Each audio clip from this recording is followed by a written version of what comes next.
got a license to talk. Shocking. Positively shocking. And the words are for your ears only. I think you got the point. Welcome to The Words Are Not Enough. On episode number 14 of The Words Are Not Enough, the rumors are not enough. Could James Bond actually meet his end in 25? Could Dua Lipa be the frontrunner to sing the next Bond song? Are the Broccolis seriously considering the possibility of an MCU-style Bond universe? We discuss all these questions and more, so stay tuned.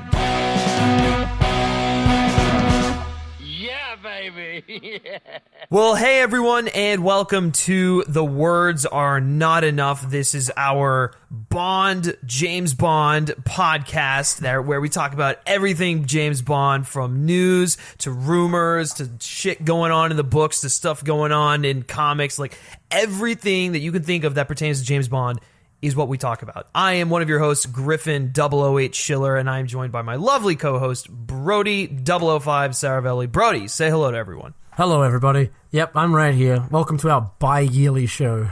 Yeah, I was about to say, it was like our weekly podcast back when we tried to be weekly, but then we realized, it doesn't really work, because unlike Star Wars, where there's shit going on every single week, when you do James Bond, it's like you get waves. It comes in waves. You just get a shit ton of stuff just coming at you every so often, so it's almost better as like a bi-weekly show, or maybe even like a monthly show. I don't even know, but with all the stuff we've had going on, like I just moved across the country, you just finished school, we've been slacking on episodes, so it was a busy time, so I thank everyone for bearing with us, but yeah, seriously, this summer is going to be good, though. I think we got like a lot of we have plans. We're going to be more consistent. Yep, we're going to be more consistent. Famous last words by every podcaster on the planet. Oh my god! I mean, you're not wrong.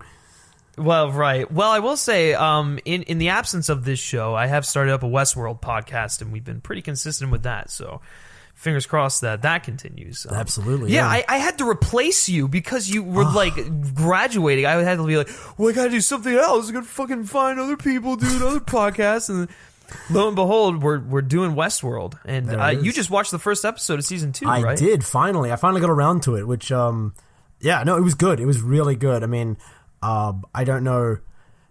I haven't listened to the podcast yet because I only just watched it, like, yesterday. But Right. Yeah, no, I'm assuming there was plenty to discuss because, holy shit, it's a...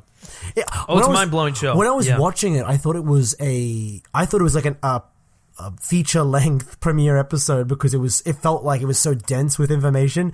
I was like, surely this is like an hour and a half. Like, surely this is longer than usual. But nope, it was a regular episode. Nope, they just, they give you blue balls and then they're like, figure it out. Yeah, pretty much. They'll give it to you in little doses here and there. But speaking of Westworld, though, just the production quality. How it's just shot beautifully. All the money you can clearly see went into it. It's just, and they had it's so great. In that opening, when good old Felix Jeffrey Wright was... Yeah, this isn't completely off topic because Jeffrey Wright is in the series. Exactly. So we've got license to talk about it. Yes, exactly. But yeah, no, there was like one shot when they're in the Doom buggies, and I was like, this is like Mad Max. Like, this looks pretty dope. Oh, dude, I got major Mad Max vibes from it. Yeah. It's just... it's awesome. You know what else is... And this is getting more back on topic. You know what else is kind of interesting about that show is... Ed Harris. After seeing the show, I'm more convinced that Ed Harris could play a Bond villain. I would agree with that. Yeah, he's definitely got the intensity. And, but he also has screen presence, yeah. Right. He brings such a gravitas, if you will, to the role. I've always found him to be an underrated actor for whatever reason. Like, he's always I feel like he's always in the conversation with great actors, but he doesn't get necessarily the recognition that other great actors do. Yeah, I know. I totally see where you're coming from. Yeah, he's he's been consistently in stuff for decades, but it's never like whenever people are talking about like great actors, no one ever he's never anyone's first pick, but I guess he should be. He's a consistent talent. Oh, yeah, I know. I just remember when I was younger, I always used to get him and James Caan mixed up. They very different people, but they kind of resemble each other. I used to get Ed Harris and Woody Harrelson mixed up. What? Well, okay, so that's the biggest problem, that people are getting Ed Harris mixed up with other actors, so that's why he's not getting the recognition that he deserves. And I was like, wow, Woody Harrelson was great in Truman Show, and then oh my god! Wow, we are really off topic with that one, but it was great. But before we dive into the news here, Brody, how have you been now that you have free time on your hands? Oh, it's been shocking. Yeah, finishing school was pretty shocking, pretty wild. Great choice of words. Yeah, and then like it just, I don't know. It's been crazy, and now I feel like I have been more busy after school than I ever was during finals. Like this, like saying goodbye to everyone. Oh yeah, because you were and then moving and like in senior week and moving, and it's just been like absolutely nuts. But I feel like I shouldn't drink for the rest of my life now. Well, speaking of drinks, you tried to order a Vesper at a college bar.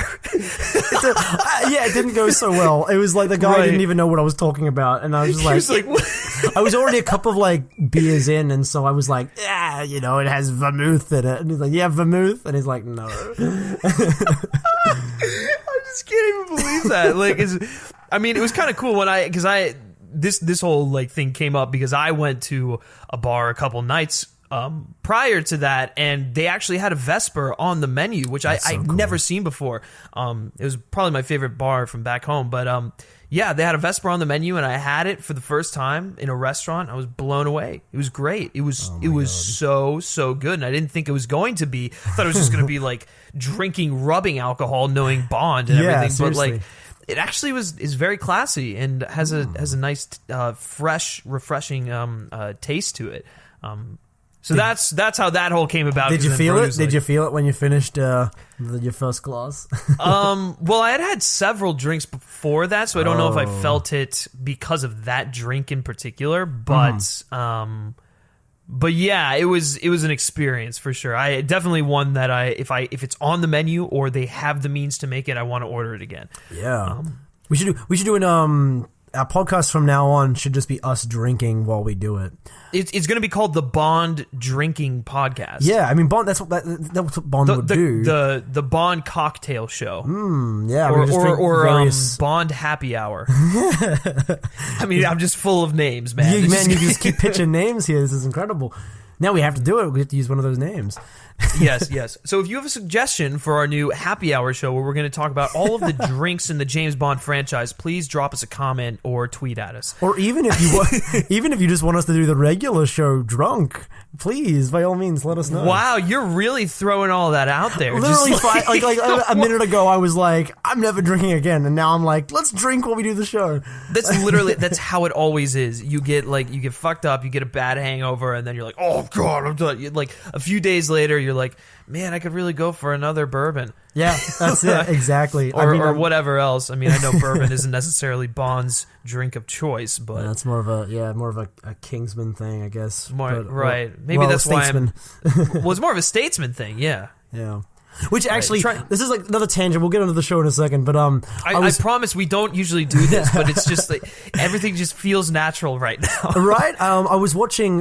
Just speaking of the Statesman and Kingsman, all that. I was watching You Only Live Twice again recently, and I remember watching there's so much potential for like the Japanese Secret Service, like all the samurai stuff, the ninja stuff. Yeah, there's so much potential for like a Kingsman style like Japanese Secret Service agency there. So you're saying if they do a Kingsman 3, you want it to, like, instead of having the Statesman, we'll have like whatever the Japanese Secret Service is. I want like Shogun. Yeah, that's what I want. I want Shogun. Well, you're gonna get Shogun World in Westworld. Hell yeah! There we go, bringing it full circle. It was you set me up and I knocked it out of the park. Beautiful. There we go.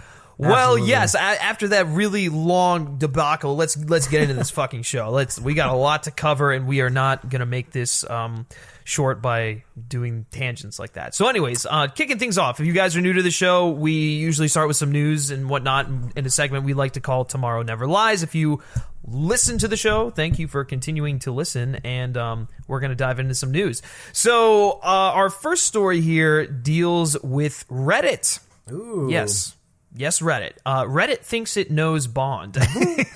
Sorry, a story title here. Brody gave us some great titles. So, A rumor comes from Reddit user CashleyPersia, who claims to have an inside scoop on some behind-the-scenes developments on Bond 25, saying, quote, "I work in the film industry and know people tangentially connected to the world of Bond. Boyle is said to have a female villain at the center of his Bond film, and he is actively casting the role now." End quote.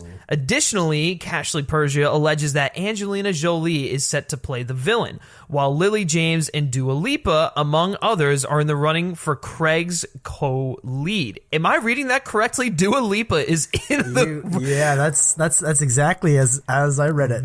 Wow. I had to do a double take there to make sure I was reading that right. Oh, yeah. She goes on to say the following. "I've heard that Boyle has committed to a script and casting is underway." End quote. They continued, "Supposedly, the big roles in the script are the female villain and Bond's understudy, another female role. I hear Sophia, I almost read that as Sophia. I hear Sophie Rundle, Lily James, Ella Purnell, and Antonia Thomas have auditioned / met with Boyle, though this list is not exhaustive. The role is not a love interest, however. It's the co-lead of the film." So kind of like a Camille there is what I'm gathering. Yeah.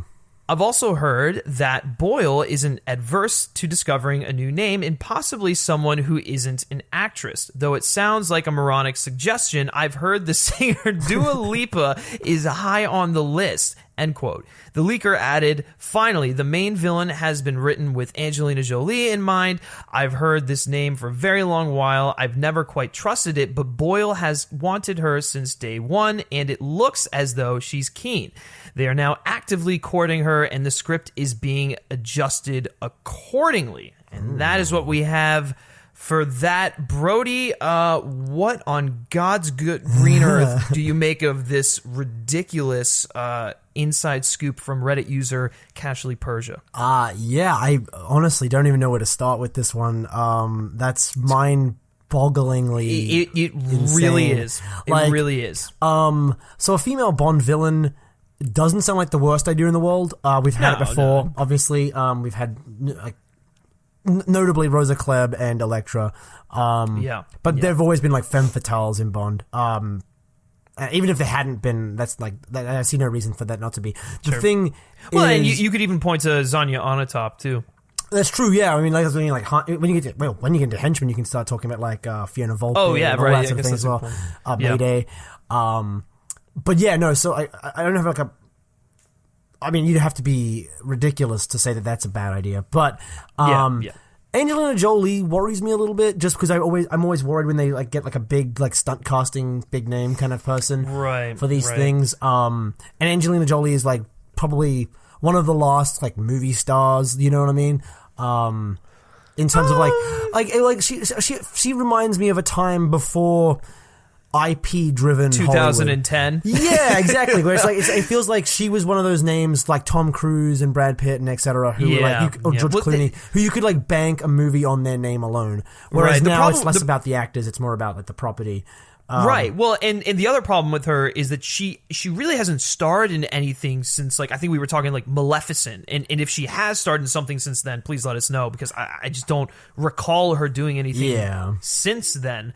She's been kind of low on the radar, so I don't even know how much her star power could carry over. Mm-hmm. But that's the thing, and I mean, not that I would be worried. I don't think no one's going to go see a Bond film just because Angelina Jolie's in it. Oh no, you know what I mean? Absolutely not. And actually, what I was talking to you about this before we started recording, but my biggest issue with this is the fact that it's too obvious. It's just like, oh, we need a Bond villain who's a woman. Well, let's get Angelina Jolie. Like, it just feels like the obvious choice to go to her, because like she's Meryl Streep didn't pick up her phone, so they just like right. It's like she's played villains in the past, and she's played big, strong female characters, and she's been in action movies. It's like she checks all of the boxes. The only other person that I could think of that they would consider aside from Jolie is Charlize Theron. Like, see, I would like Charlize Theron far more. Well, I think she's a better actress, which also lends to also me wanting her instead of Jolie. But even just in terms of like when I go back to that like that brand power, Jolie is one of those big heavy hitter actors who's like not that she's the greatest actress in the world. It's just like that she's a movie star. Like people know her face and people know her, and it's almost going to be so hard to like look past that when she's in the movie. Yeah, I agree. Whereas with someone like Charlize Theron, like obviously she's recognizable. Obviously she's a huge star, but I feel like she's more of just an actress who is famous. And she's the quality of her work. She just sort of disappears into her work, which is what a good actor should do. So exactly, and that's the kind of person you would want. I think my problem with this, and I mean, you correct me if I'm kind of wrong here, but the thing that I love about Bond villains is that you don't usually get big name actors to play them because it adds more to the character instead of being like, oh look, that's Angelina Jolie as the Bond villain. I mean, really only in the Craig films and Christopher Walken have we really just seen like big name actors playing Bond villains. But for the sake of in terms of the Craig films, I think it works because Javier Bardem is such a character actor when it comes to villains that he kind of disappears. Same with Christoph Waltz, right. I will say though, him and right. I will say when Spectre came out though, like, and even still, you see Christoph Waltz pop in a film, you're not like, oh, that's Christoph Waltz. Like he's a famous actor and he's a really talented actor, but he's not like if Brad Pitt were to play a Bond villain. You know what I'm saying? It's not like exactly. Oh, that's Brad Pitt. He's not a movie star. Yeah, exactly. He's an actor. And which is kind of silly to say because you can be both, but exactly. Regardless, it's and that's the thing that I feel like makes the villains work so well is because they're relatively unknown / like not big movie stars, so you're able to buy into the character a little bit more instead of being like, oh, that's so and so. Yeah, and I mean, like they could fully transform in the same way that, like, say, Javier Bardem, even though Javier Bardem isn't in the same like sort of caliber of movie star, he did fully transform his look to sort of be the character, and I don't doubt that Jolie could do the same thing. I just think it's the fact that it's Angelina Jolie is so jarring. Like, I mean, I felt the same way about having like Halle Berry in a Bond film, and back when they were doing, like all through the Brosnan films when they had stunt casting, like what's her name? She played Christmas Jones. I can't remember her name. Denise Richards. Oh yeah, Denise Richards. Yeah. And but once Terry again, those aren't the villains though. Those are like the Bond girls. Yeah. Which if you're gonna do stunt casting, fine. Bond girls, go whatever. Even that same here. But like if you want to have a Bond girl be like a famous actress like a Charlize Theron or something like that, that's fine. Or if you want to have like a like a male agent or something, or like a female agent, like whatever, like go for an actor that isn't going to detract from the main conflict between like Bond and the villain. I don't know. We're like diving deep down the rabbit hole on this one, but let's move on to the other castings or the rumors, which is for the co-lead. Which first of all, what are your thoughts on the co-lead, and also what do you think of the choices? It's weird that they're doing the whole. I mean, it's not weird. Okay, so here's the thing. What I'm getting from this, and what makes me take this with a grain of salt, is the vibe I'm getting from like these rumors, both the Jolie one and also the being a co-lead and not a romantic interest. Yeah. The vibe I'm getting is that this is going to sort of be in response to the Me Too movement, in a sense. Like not even if it doesn't directly address it or anything. I think the fact that you got female villain and female villain and a co-star who isn't like just the love interest. I think those are those are steps to sort of address the sort of issue. And I think the way this could work, right? The way you could really make this work. Not that again, and this sounds so bad. I don't want to make this sound like the only way a female Bond villain could work, because obviously this is we've had them before. Like we've had them before. Electric King is a great villain, and so is Kleb. Yeah, exactly. And so I think, but in terms of like, if you want to address the Me Too thing by having a female villain and a co-star, I think instead of a love interest, I think the way you could do it is make Angelina Jolie someone who has a problem with Bond like someone who's maybe I don't want to say scorned lover, but you know what I mean, like someone who has had a relationship with Bond, and Bond's kind of shitty attitude towards women is a contributing factor in the reason she does not like him. You know what I mean? Right, but do you think that might be a little too on the nose, though? I mean, like, I don't think so. I think like that's something that's happened. That's a trope as old as time. You know, like in Hollywood, sure, like yeah, having like the. Like, you were terrible to me, blah, blah, blah, and then they, like... No, I was just posing the question. No, yeah, I mean, and there is a possibility that people could be like, oh, that's really, like, trite, and what are you doing, and keep politics out of my Bond, or whatever.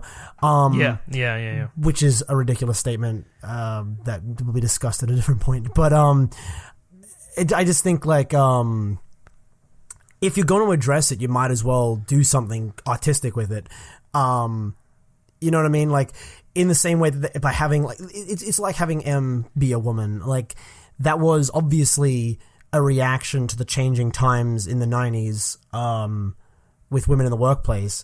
Yeah. And instead of just sort of like having it there, they did address it, and I think that's one of the standout moments from her, like from her tenure as M. It was like her first scene, and it's one of the standout moments because it was such a like it spoke to such a cultural moment. And I think if you did something with a female Bond villain in that sense, while also like sort of alluding to the Me Too thing, you don't address it. You don't have like the villain say Me Too, and you don't have Bond be like a serial rapist or something like that. But like, oh my god, it's not Bond as Harvey Weinstein, but it is also it is addressing Bond's kind of shitty. Because he has a shitty attitude towards women. Even Daniel Craig's Bond has a shitty attitude towards women. Right. And so I think that would be a way to address that, and I think that's actually like dramatically interesting. Having the co-star be like just a co-star and not actually a romantic lead, sort of speaks to that same point. The picks are weird. Dua Lipa, especially, as we mentioned, is the stupidest I don't believe that. I don't even believe it at all. That's like when Die Another Day came out, and they said like Madonna's going to be the Bond girl, and then she was just like a 10-second cameo. Because she's doing the song, and that pertains to one of our another story that we're going to get to that actually might bump up to the next one because we have it later down the list. But I think that just directly ties in. I think the only reason she was brought up, like I believe that Boyle may be looking at an unknown actress. That's very possible, and I kind of like that because give someone else the limelight. But I the only reason I think Dua Lipa is remotely talked about is because she's rumored to be doing the Bond song, which that's the next topic, which we'll get to in a second. But out of all the choices, I really like Lily James. I think Lily James would be an incredible, whether it be Bond girl or co-lead or whatever. She has really impressed me lately. And especially in Baby Driver, it's a very different kind of character. She's usually more like traditional, like 1800s classic English literature type actress, but she's great. I don't know, she's a very likable person. I think she's someone who's easy to root for when she's in films, and I could see her having good chemistry with Daniel Craig. The only problem is, and the only reason why I wouldn't want her is the only downside to maybe her being like a Bond girl per se is just the age difference is so... That'd be weird, especially weird. Especially if you are addressing the Me Too thing, and then you have like a 20-year younger... Right, and that's why she works better as a co-lead as opposed to a love interest, which seems to be the route they're going with this film. It looks like it's going to be kind of like a quantum deal where it's going to be like, Bond and this girl team up to stop the villain or whatever. Which if they address the Madeline Swan thing, I could be totally down with, like Bond not having a love interest in this movie, which is another story we'll talk about in a little bit. But everything's connected. But what are we, Marvel?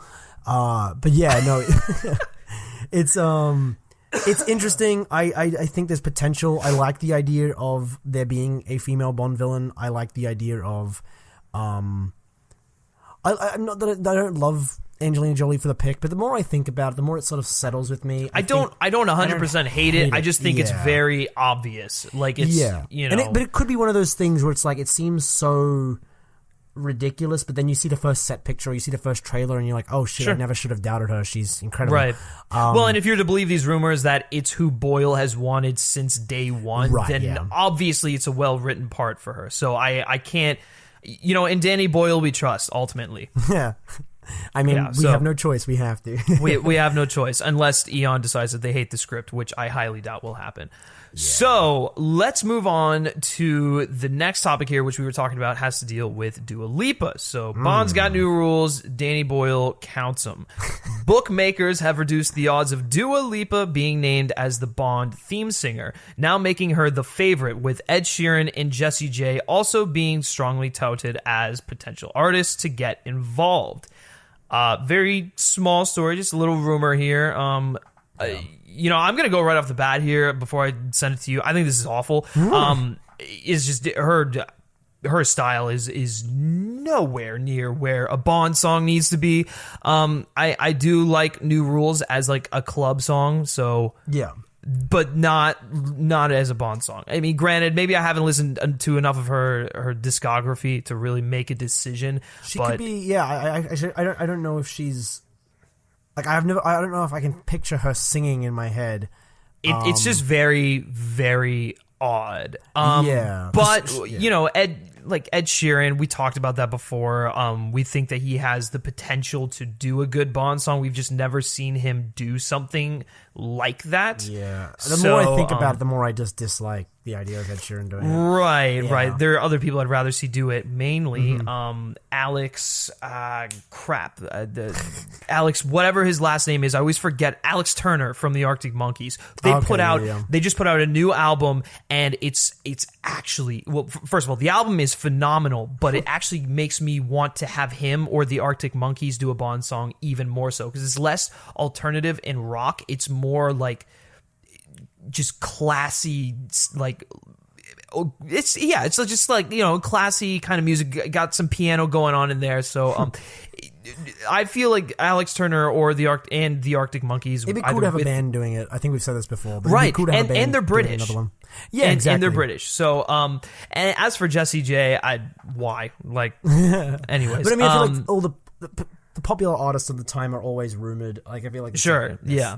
So I mean, I think you've made your point, but go ahead and what do you think about this? I mean, yeah, no, I pretty much said what I was gonna say. Like, I mean, Dua Lipa she could be one of those, like, she could be like Lady Gaga, where she actually has a phenomenal singing voice, and can do other styles besides her pop persona.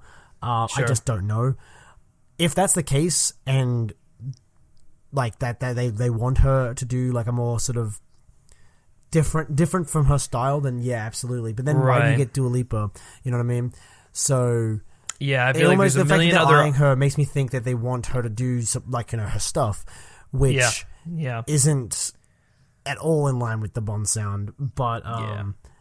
I mean, I don't know. Dude, I'm still gonna be waving that Arctic Monkeys flag until they finally get a song. I think they're perfect for it. But let's move on to the next story here. Still staying on Bond 25, because of course we have to. So there has been some rumors going around about an end that Bond may meet in Bond 25. So there's some rumors going around that James Bond may die in the next film. So an apparent source has said the following: it is written as Craig's final Bond film, and I hear Logan being used as a comparison often still. So people have taken this and they've just kind of ran to the extremes with it. Essentially, they've taken this little sound bite or whatever, and they've been like, oh, Bond's dying in 25 because Hugh Jackman and Wolverine died in Logan, so that means James Bond's going to die.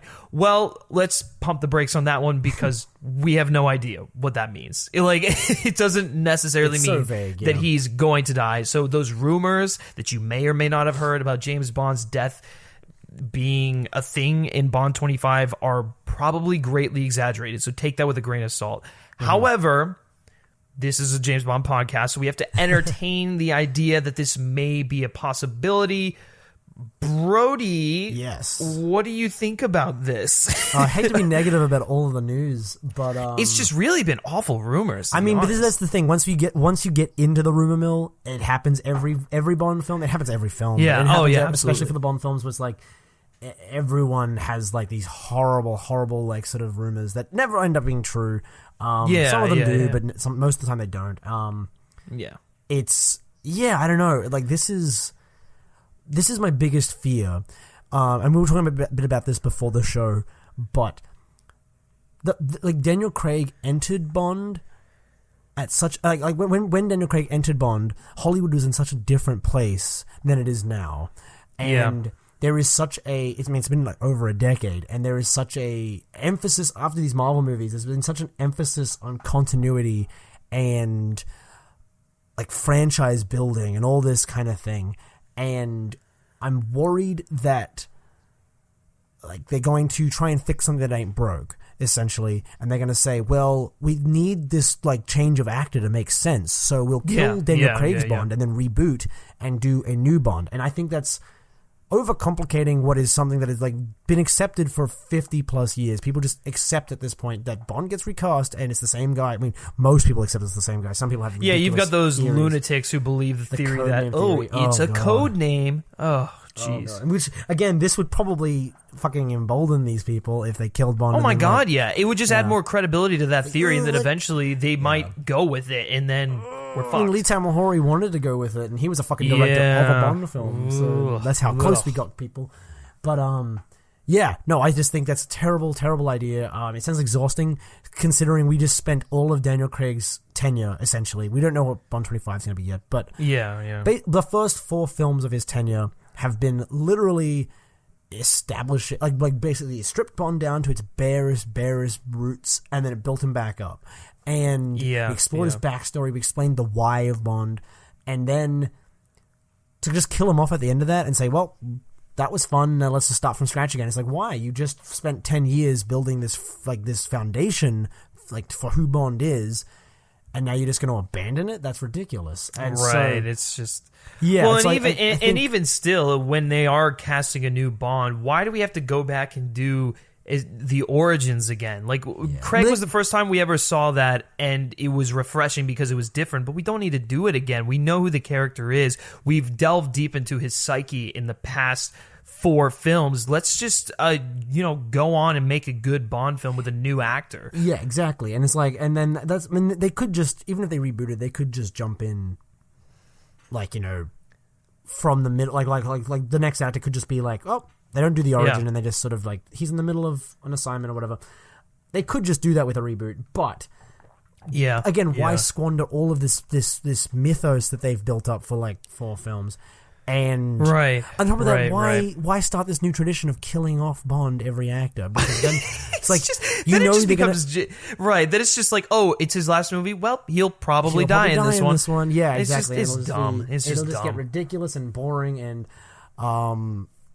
I don't know. It's a bad precedent to set, and I don't really want to see Bond die. I don't go to a Bond film to watch him fucking die. No, it's it's the beauty of this franchise. The character is eternal. He lives past the actors. It has nothing to do with, oh, Daniel Craig's last film, guess we got to kill him or have him ride off into the sunset. No, you can just make a great film and then have the next actor play the character. The character lives on. You do not need to kill them. Like, it's we've come to this mentality as entertainment lovers, as this small section of society where we're like, oh, in order for the character to go out, they have to die, and that's not always true. They can just because we've become so obsessed with continuity. It's like, and that's the thing, because there's this expectation, and this is getting super philosophical, but because we as people die, it's almost like, okay, if this is connective tissue, if this is following continuity, then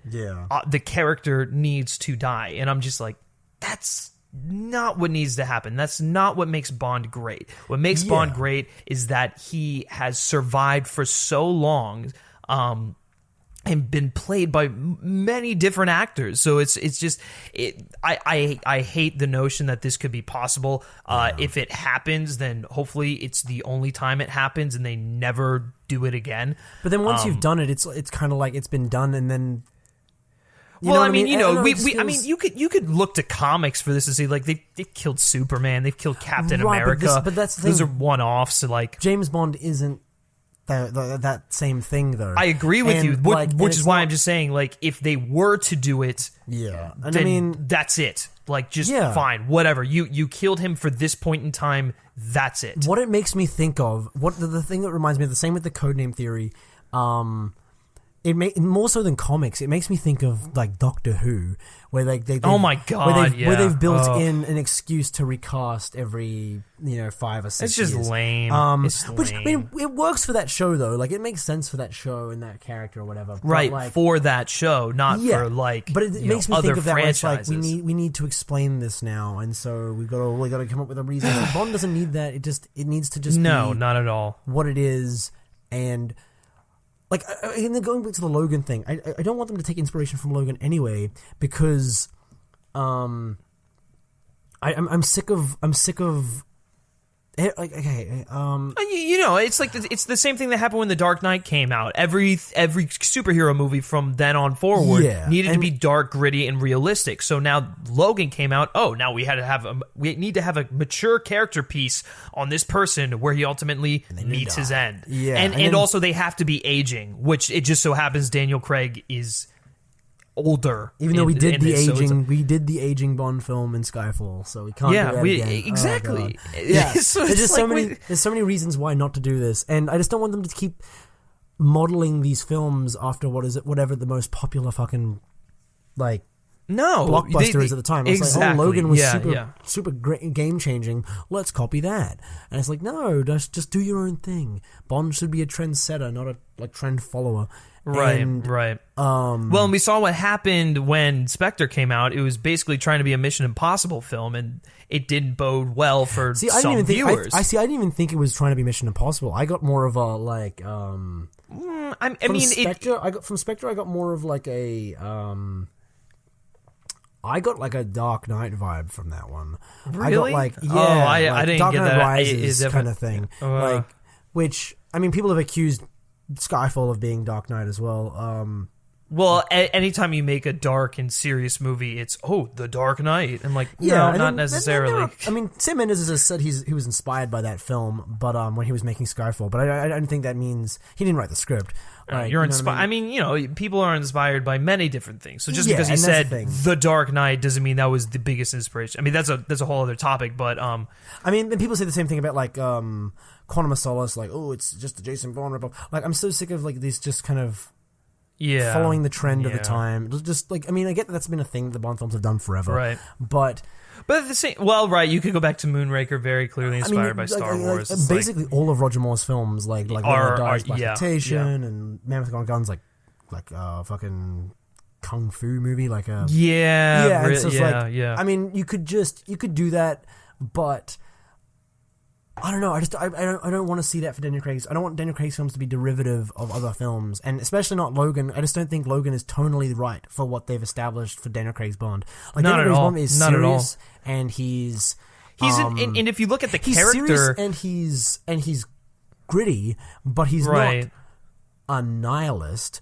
You know what I mean? No. And the other part of it is like he's in the midst of his career. Like, it doesn't feel like he's at the end of his career, in my opinion. Like, he's not like this. And he's not like the same age as like a Wolverine type thing. I don't know. That's just kind of but also killing off Logan works because the franchise goes on without him.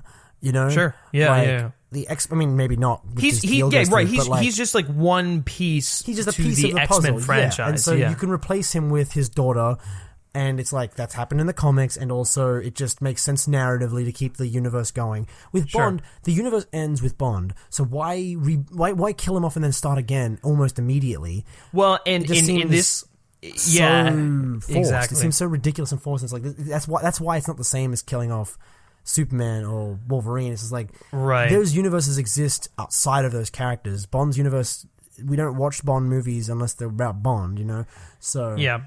Well, this kind of is a weird but good segue into our next story, which is, you know, building a universe. And yes. Apparently the Broccolis and everyone over at Eon is all on board for it. So is James Bond about to evolve further into the modern world of shared movie universes a la Marvel and Star Wars? Well, it certainly looks that way, and there's evidence that Craig's final 007 movie will be the catalyst that sets up the Bond expanded universe. God, I'm just cringing reading that. But anyways, the first whiff of this arrived in June of 2017 when the tracking board's Jeff Snyder. Hey, Jeff Snyder. Great guy. I met him one time. Great guy. We had a nice conversation about Bond, actually. So, there you go. Very nice. Yeah, exactly. So, anyways, he claimed that he'd heard Bond producers were exploring the idea. Snyder tweeted, "I've heard the Broccolis have caught universe fever and would love to explore other corners of the Bond franchise simultaneously." So, is it looking like, you know, they may be further on board with it? I mean, the last little bit of this that we've heard of from Jeff was in June of 2017. So yeah. it's been a while. It just seems like this. Yeah, no, it has been a while, but I think this kind of tied in with like just a bunch of stuff that was going on. Right, and like, you know, with the release of Infinity War, Marvel is in the forefront, so everyone's talking about shared universes. Yeah, and so then on that top sort of of thing. that, this sort of tied into a story we did earlier on in like last year, which was later last year, I guess, which was about like when Amazon was thinking of buying the. Oh yeah, the right. Like, It was like TV shows Amazon, and Apple, and yeah. And yeah, I guess this has just been sort of back in the conversation recently, where apparently they're pretty fervent to build out this universe, and I don't know. I don't know how I feel about it. It's weird. If it's like I think we were talking about like this before. Like if it's like a TV show about Felix, that's okay. I could be down with that. Yeah. I don't want to see I don't want to see films. Is the thing. I don't want to see Bond films that are not about Bond. It loses what it is. Like I don't like this idea because it makes it less unique. It's just like, oh, it's just a spy shared universe now. What is going to be the standout about it? I mean, James Bond is like the name of the franchise. The franchise is about him, not about everyone else. Like we have, you know, like you said when we were talking about his death. So it just. And also, I just don't think there's enough pieces for it to really realistically work. Like, you just introduce a bunch of new characters that we know nothing about, that we don't care about. Like, I don't want to see a Q movie. I don't want to see a Moneypenny movie. I don't want to see like an M movie. Like, what? No, they're supporting characters in a franchise about James Bond. It just seems like a really really. It reminds me of when Sony was trying to build that Spider-Man universe. Oh my God! Yeah, they're like, oh, characters into we can't have Spider-Man interact with the Avengers yet, but we'll do an Aunt May spin-off film. Like what? Oh God! It's horrible. It is absolutely horrible, and I don't. The fact that the Broccolis are even entertaining the idea or supposedly entertaining the idea is just very concerning. Yeah, and I mean, like, I'm sure. Again, this is the thing. If they made like a TV series that was just about Felix doing something and you had like cameos from Bond, I would be okay with that. Like on TV, that sounds like something I would actually like watch. And because I mean, I like spy genre stuff. I like Felix. Felix is an established character who also has like an excuse to do fun stuff. Yeah. Well, I guess the thing about that though is I wouldn't want it to be just like a direct tie-in to the films. Like make it its own thing. Like it doesn't have to be referenced in the films. It could just be a separate thing where it's like Felix and his whatever adventures in the CIA. Like that's it. And it would make sense also if you did want to connect them, because why would Felix talk about other missions he's going on with James Bond when he's working for an intelligence agency where their information is classified? So it just you could do that and if have you've got it work. If you've got like a talent like Jeffrey Wright, who is currently doing TV, you might as well like lock him in, do something cool with him while he's still in the role. Sure, yeah. I don't know, yeah. I feel like that'd be cool, but that's really all like just Felix. I can't think of anyone else. I mean, like, I know the logical conclusion for this is to do something about the Bond girls, because they floated this idea twice already. They were going to do like a Wei Lin movie after Tomorrow Never Dies, and that fell through. And then they were going to do a Jinx movie after Die Another Day, and that fell through. I think it's just that like they work as supporting characters. Like and there's no. Like, I don't mean any offense to this. If you're taking offense, I'm very sorry. But it's just like the characters are written to support the main character of James Bond. And, like, okay, they might have cool moments in the film. Like, I really liked Wei Ling in Tomorrow Never Dies. Like, I mean, she was cool. She was badass. And she worked as a supporting character. But just because they're a great supporting character doesn't mean they need to have their own film, which is also this mentality that we've come to have. I mean, you see it in like some of the Marvel films. Like people are like, "Oh wow, Korg was a standout. I can't wait for his solo film." Or even worse in Star Wars, like, you know, "Oh wow, Han Solo is such a great character. Looks like we're gonna make a solo film for him." No pun intended. But it's something we don't need. And and then that's the thing about the Bond world. Is like that's the thing. In order to make this work, right? Because as Daniel Craig's Bond exists right now, he pretty much exists in our real world. You know what I mean? Yeah. If you were going to do a Bond extended universe, it would kind of have to, in order to make it still feel like Bond, but with different characters, it kind of has to be set in like that, you know, the retro 60s Bond world. You know what I mean? It would like have to be the 60s. With the Ken Adams sets and like that way it's like still identifiably aesthetically Bond, just with a different character. But as the way the aesthetic of the franchise right now, even though it is throwing back to those older movies, aesthetically it is still our real world, and I don't think there's really much more to explore in that beyond Bond as a character and beyond his missions, and that's why people are interested. They're invested in this franchise because of him, not so much because of his world.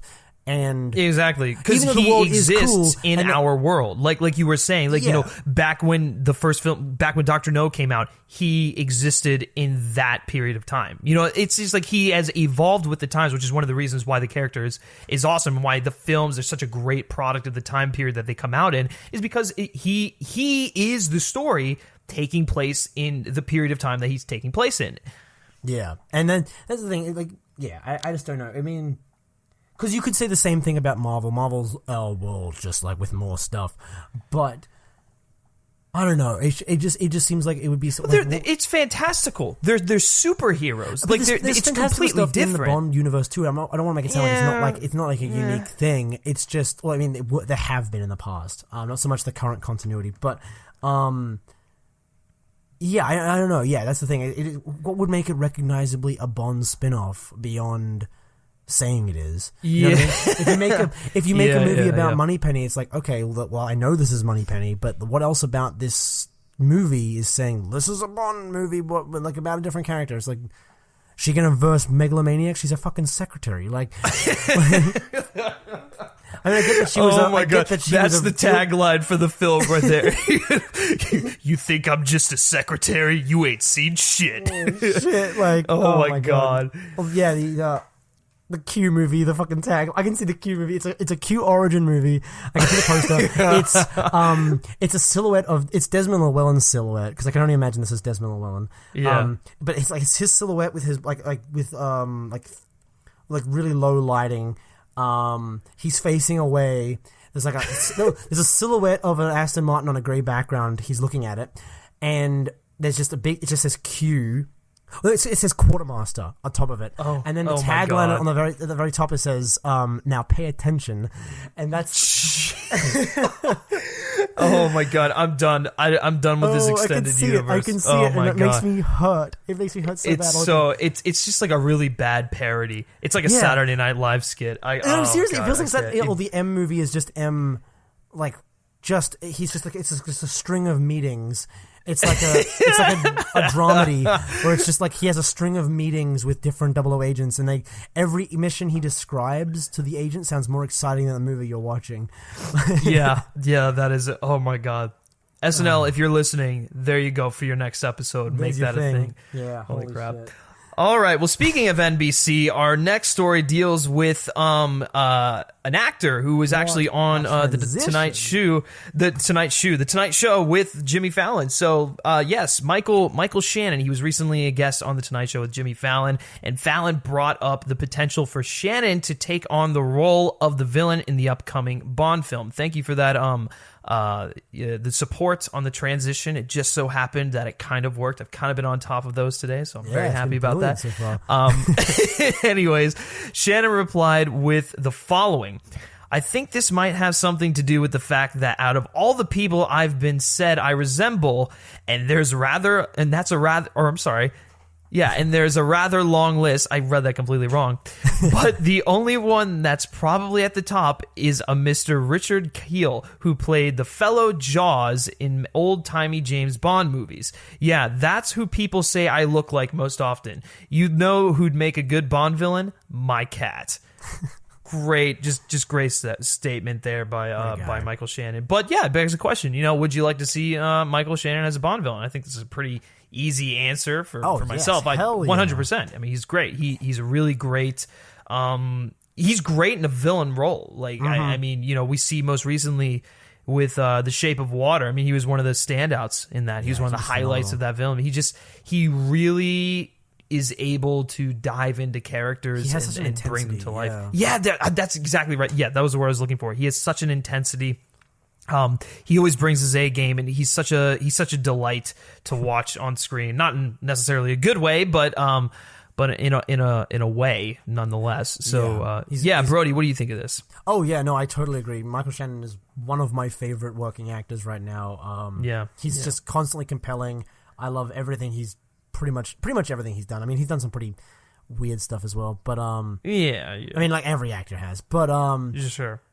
But he's always consistently fun to watch, because he has an intensity, but he doesn't really ham it up. It's like a simmering, especially when he's playing a villain, especially in like Shape of Water most recently. There's like a simmering rage just like right below the surface that is just so perfect for a Bond villain. Yeah. On top of I've always said that I thought he looked like Richard Kiel, so I'm really glad everyone says that. I'm so glad it's not the first time I've heard that. Yeah, I'm glad someone's told him because that's fantastic. I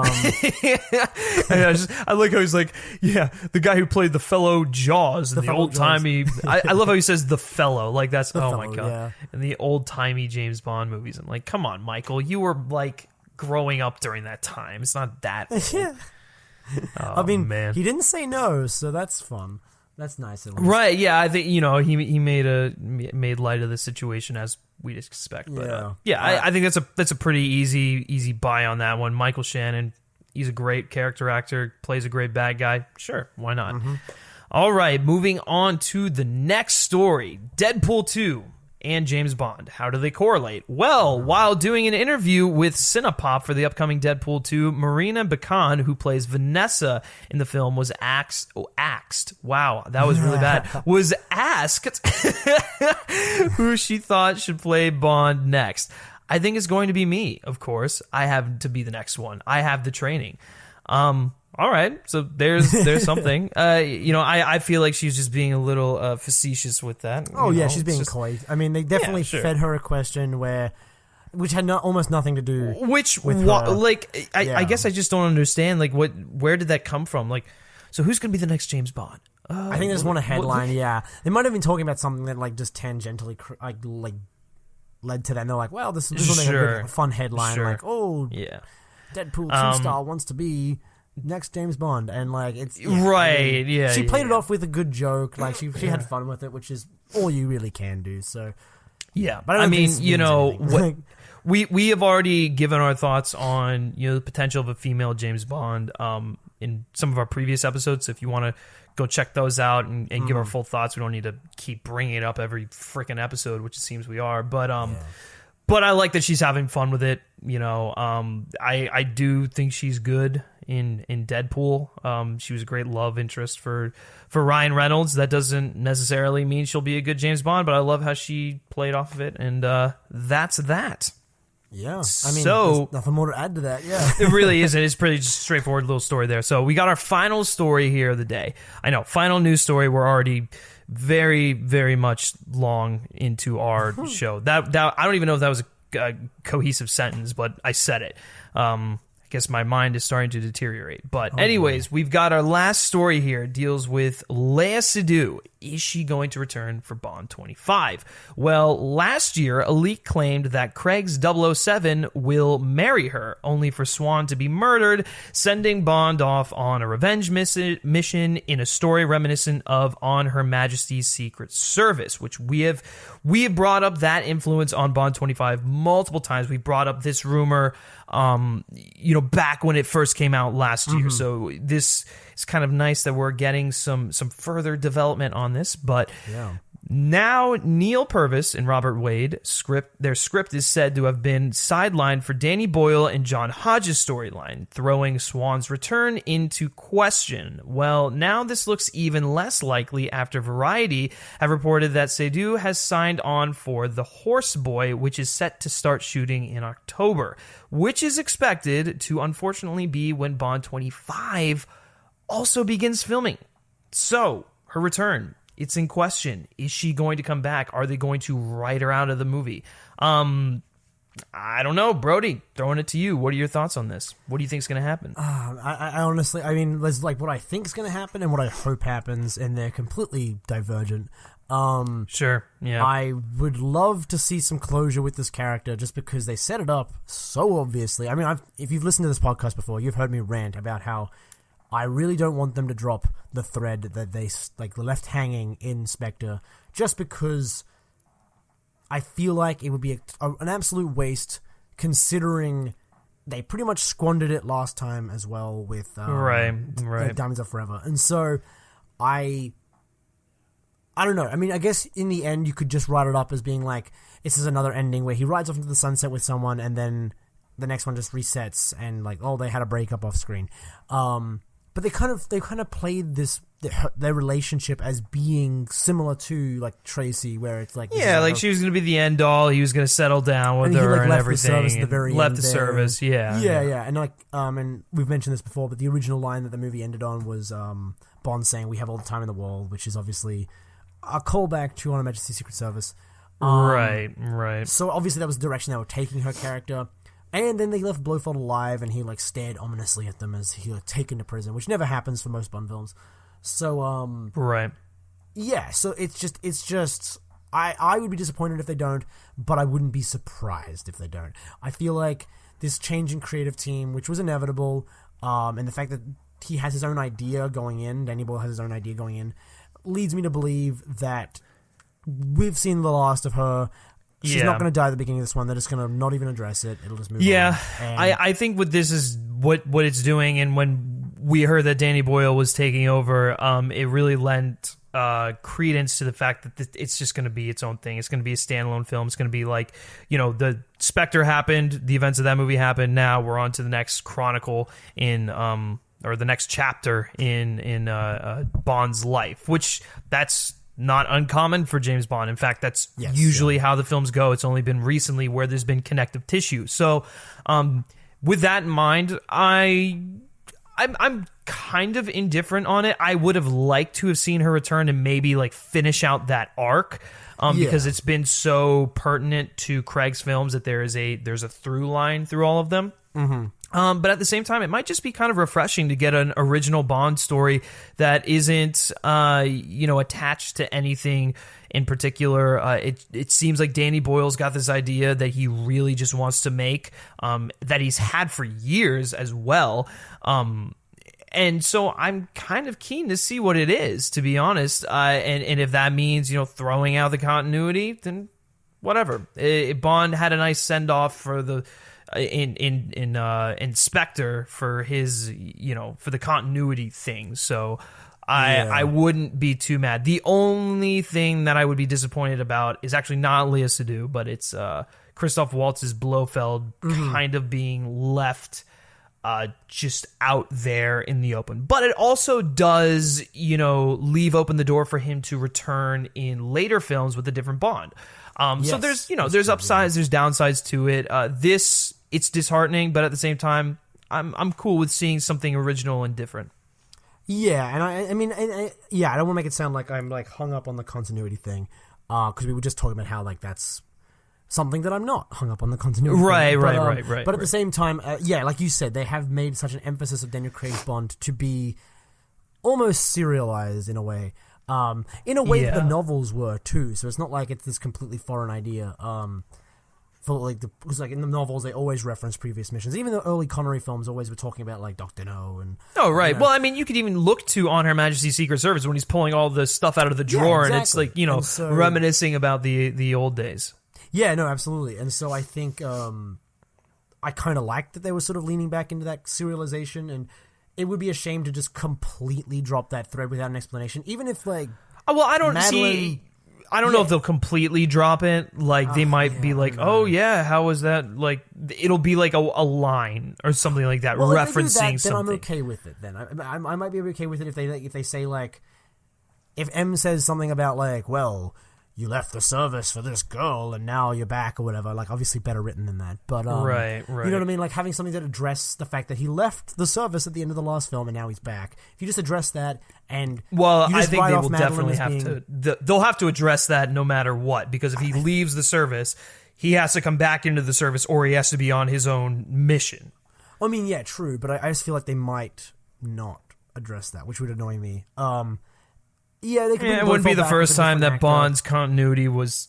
It's just they spent so much time establishing this continuity and emphasizing it, and I don't want people's like lukewarm reaction to Spectre to be the reason that they just don't bother. Like I feel like that would be like as much as it annoyed people that like they try to tie everything together in Spectre, just dropping it completely is more annoying in my eyes. Oh, absolutely. Like, yeah. So I think. And I think this is emblematic of that. That's kind of the reason because I don't have any particular affinity for Madeline Swan as a character. Right. I mean, she was fine. It's more what her not returning sort of symbolizes for the direction of the entire film. That kind of gets me. Even if you kill her off in the opening scene, and I mean that way. It's still possible. I mean, she would only be needed for like a day or two. I'm sure they could snag that late in the production, or even before they start rolling cameras, like officially, you know. Yeah, and then that would give you a justifiable reason to have the Bond girl in this film be not a love interest, and it wouldn't be a Bond. Not that you need a justification for why Bond doesn't bang every girl on screen, but like right. Well, and to be fair, the Craig films haven't necessarily had traditional Bond girls. I think the only movie that really has was Casino Royale, and to an extent Spectre, but it was a little different. Like they kind of just came together because of the relationship with Mr. White and stuff like that. So it was different. But Skyfall, the Bond girl is arguably M. In Quantum, Camille isn't really a love interest. She's a partner. So it's different. And I'm sure, and that's the thing. I'm sure Bond will have sex with someone in this film.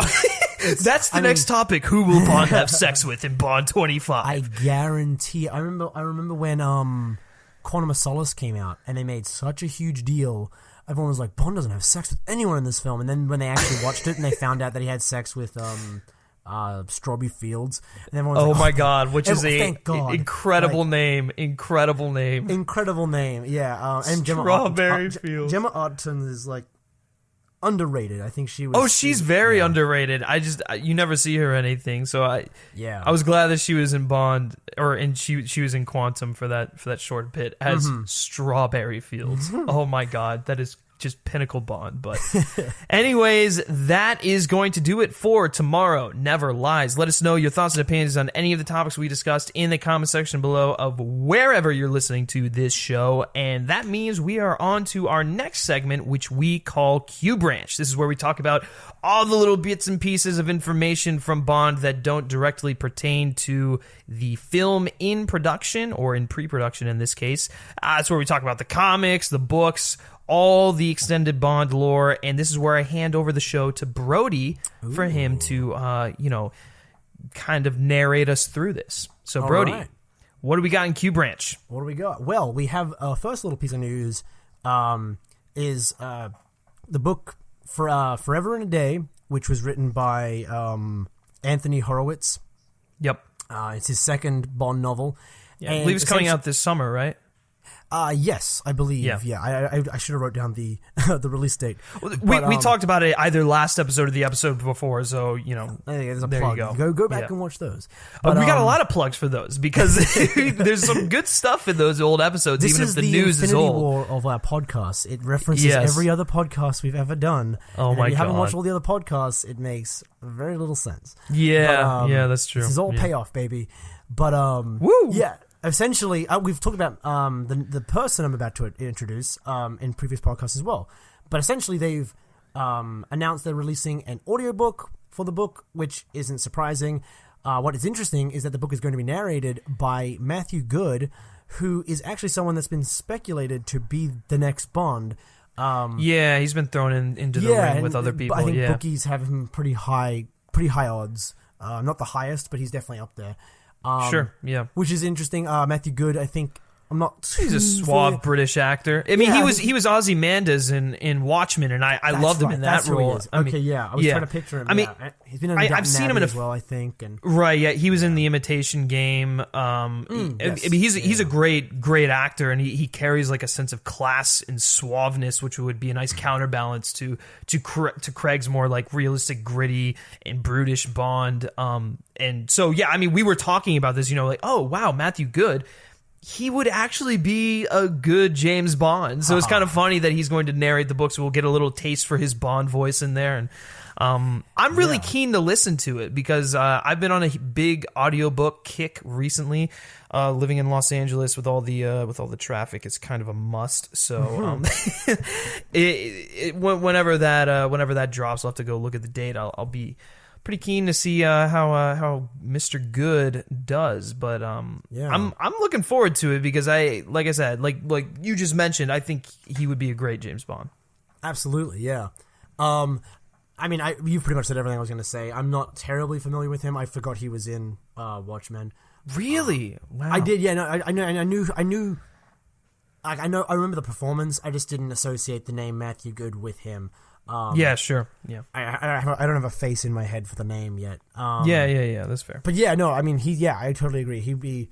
I like the idea of him as Bond, and I like the idea that this is like a trial run almost, just to see how he does. Sure. Yeah. Speaking of interesting people voicing Bond. Oh my god, this is like my favorite thing. The best thing ever. Easily the best thing ever. So a couple of weeks ago, the BBC Radio put on a radio play of Moonraker, which is my favorite Bond novel. And you'll never guess who they had as James Bond himself.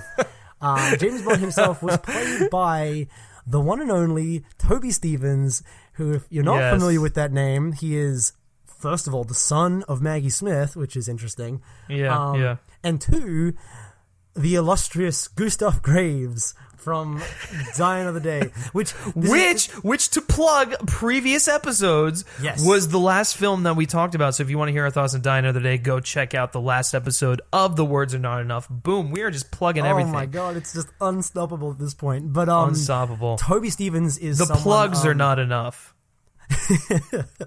We had to make the joke once a show. It's a joke. Yeah, once a show. Yeah. Oh my god. But so essentially, Toby Stephens, who is a great actor, is playing James Bond.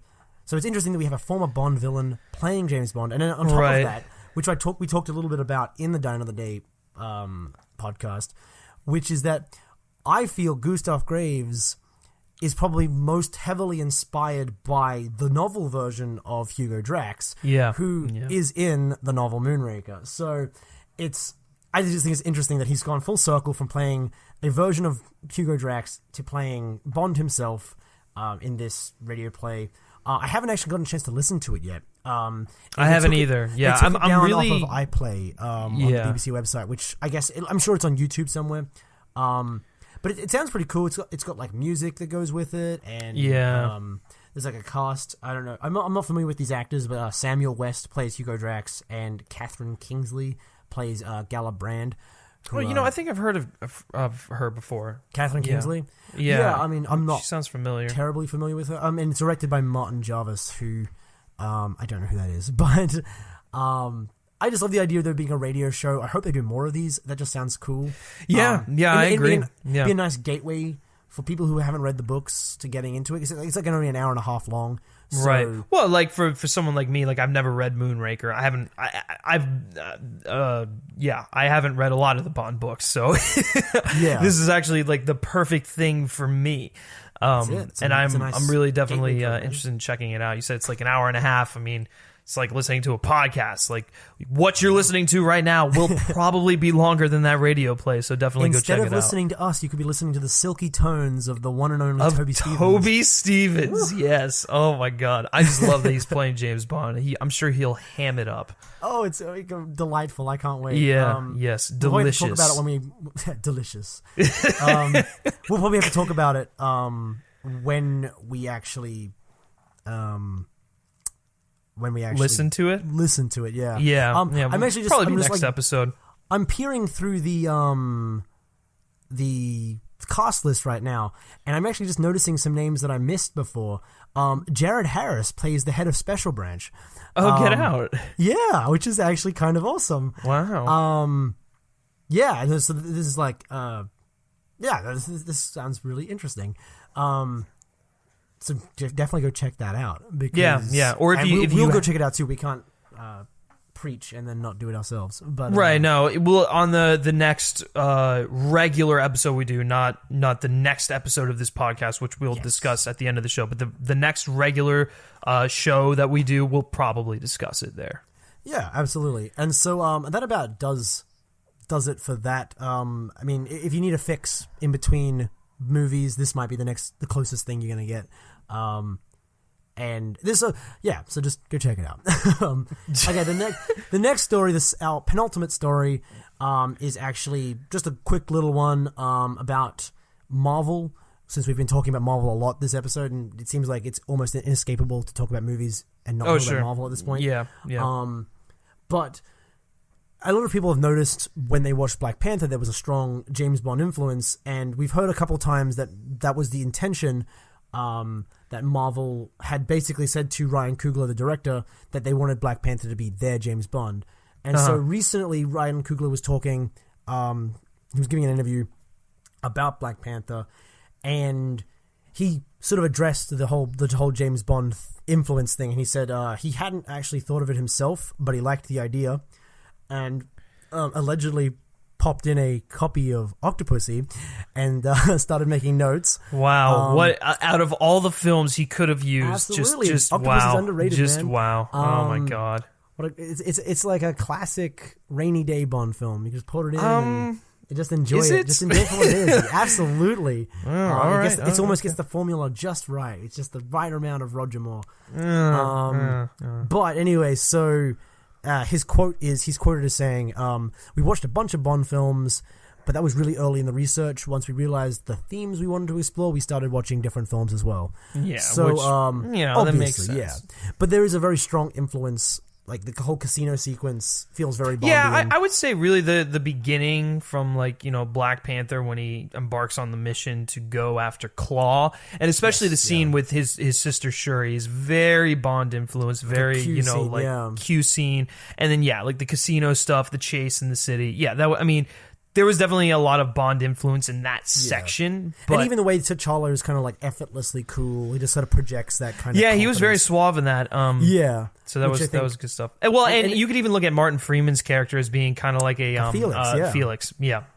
Which he's so down. He's not American. Right. So Felix would be a great Felix. Great Felix. Say Felix would be a great Felix? Oh, I'm sorry. I mean, Martin Freeman would be a great Felix. He's so good that you already think he's Felix.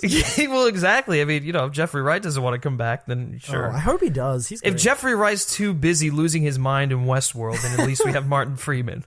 There you go. Just getting... Oh, my God. And as if there's not enough British actors taking American roles, we're going to get the one American role in Bond replaced by a Brit. Oh, and yeah. Oh, dear. Yeah. But anyway, this brings us to our last story now. I don't have the cool transitions that Griffin has.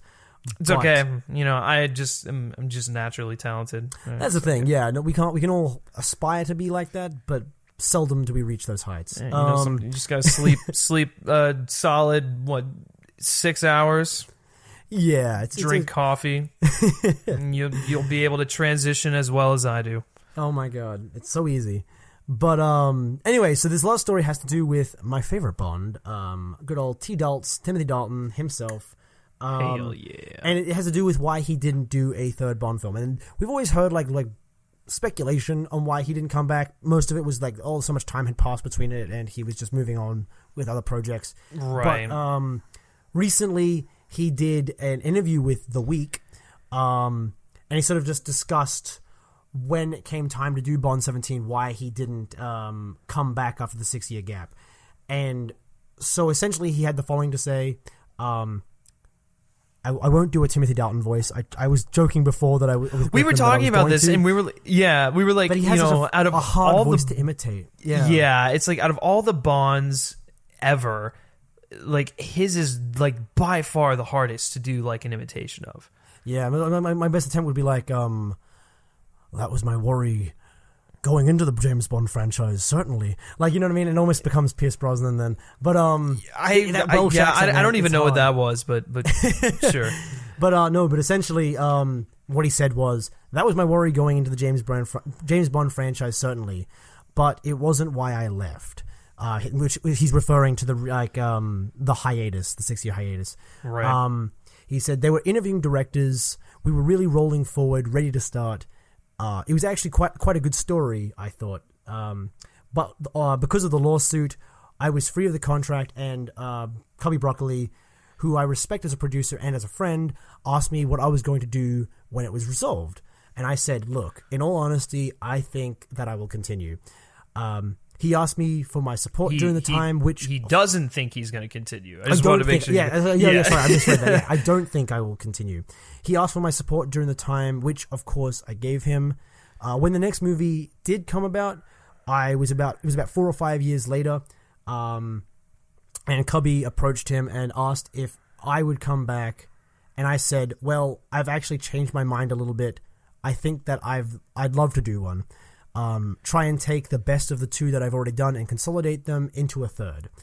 And he said quite rightly, look, Tim, you can't do one. There's no way after a 5-year gap between movies that you can come back and just do one. You'd have to plan for 4 or 5. And I thought, oh, no, that would be the rest of my life. Too much, too long. So I respectfully declined. And that's the end quote. And which is a really sad story. I mean, like, again, and I have like a personal affinity for Timothy Dalton. I think he just about nailed the role out the gate, which is so rare. And he has such an understanding and respect for the character. Yeah. So, it's nice to know that he and Cubby had like this kind of dialogue where they were like respectful of each other as artists and as professionals. There was no like sort of... Because you could see like this being a seedy kind of like backroom Hollywood thing where like the producer's like, you gotta do it, like, but, like it's nice to know that they were both. It's nice to know that Timothy was Timothy. We're on first name basis. Wow. You're actually friends with him now. I'm looking at my signed autographed photo of him right now, and it's making me weep a little bit. I forgot you have that. Yeah, it's for my shrine. When I finally get that built.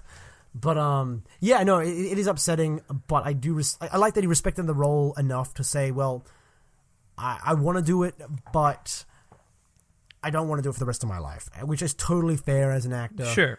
But it does suck. I would love to have seen a third with him. What do you think, Griffin? What are your right? Thoughts? Yeah, I mean that's the biggest thing. Because as like a renowned fan, I guess, of the Timothy Dalton fans, because I didn't really watch of Timothy Dalton films, because I didn't really watch them a whole lot growing up. I was more of like a Connery and Pierce Brosnan kid growing up.